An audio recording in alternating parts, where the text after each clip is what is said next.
Assalamualaikum warahmatullahi wabarakatuh. Kami dari kelompok 4 akan menjelaskan tentang cara mengatasi tantrum pada anak. Kelompok 4 terdiri dari Triksi Amanda Daska, Afrina Madani, Rizka Syarani, Lydia Admin, dan Turaya.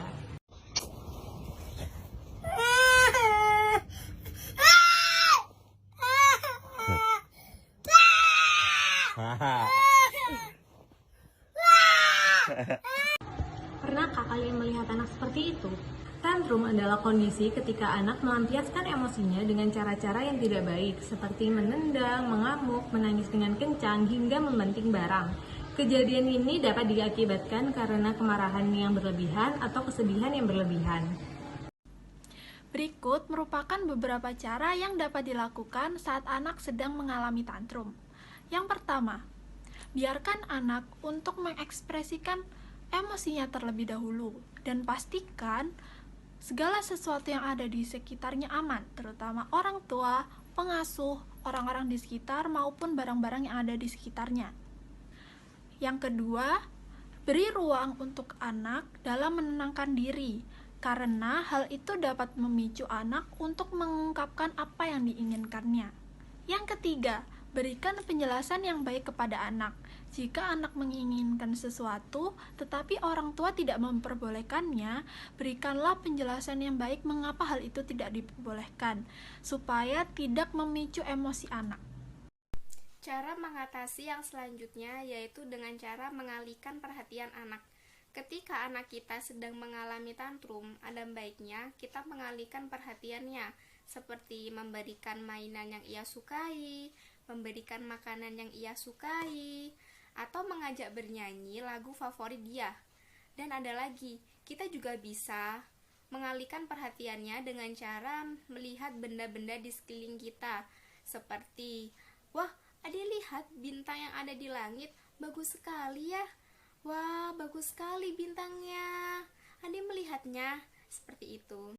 Berikutnya, orang tua harus dapat mengendalikan emosi, terutama ketika berada di lingkungan yang ramai, sebab orang di sekeliling kita akan memberikan reaksi negatif yang memicu timbulnya emosi terhadap orang tua.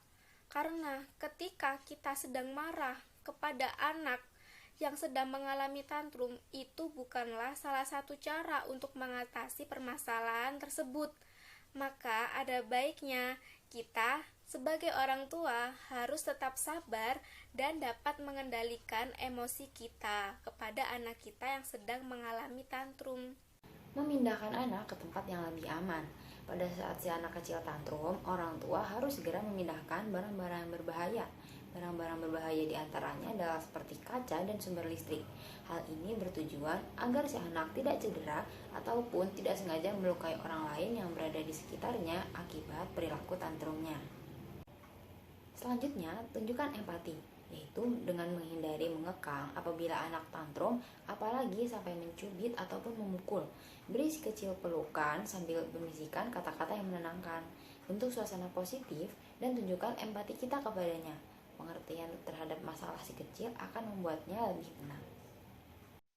Nah, selanjutnya cara lain yang bisa dilakukan ketika menghadapi anak yang sedang tantrum adalah dengan memberi dekapan erat pada anak tersebut. Dengan diberikannya pelukan, anak akan merasa lebih aman dan merasa bahwa dirinya dipedulikan oleh orang tuanya. Tindakan ini terkadang berhasil karena tindakan akan lebih berarti daripada sekedar kata-kata. Akan tetapi, jika anak melakukan penolakan seperti meronta-ronta dan memukul, maka lebih baik tindakan ini jangan dilakukan, karena hanya akan memprovokasi orang tua untuk bertindak kasar. Nah, cara selanjutnya adalah jangan menuruti keinginan anak secara langsung. Karena dengan menuruti anak secara langsung, maka anak tersebut akan merasa bahwa dengan ia marah, segala keinginannya akan dapat terpenuhi. Nah, yang terakhir, bantu anak untuk menyatakan keinginannya atau ketidakinginannya, dengan harapan agar anak mengetahui bahwa orang tuanya memahami dan mengerti perasaan dan keinginannya. Sekian penjelasan mengenai cara mengatasi tantrum pada anak dari kelompok 4. Apabila ada salah kata, mohon dimaafkan. Dan terima kasih atas perhatiannya. Wassalamualaikum warahmatullahi wabarakatuh.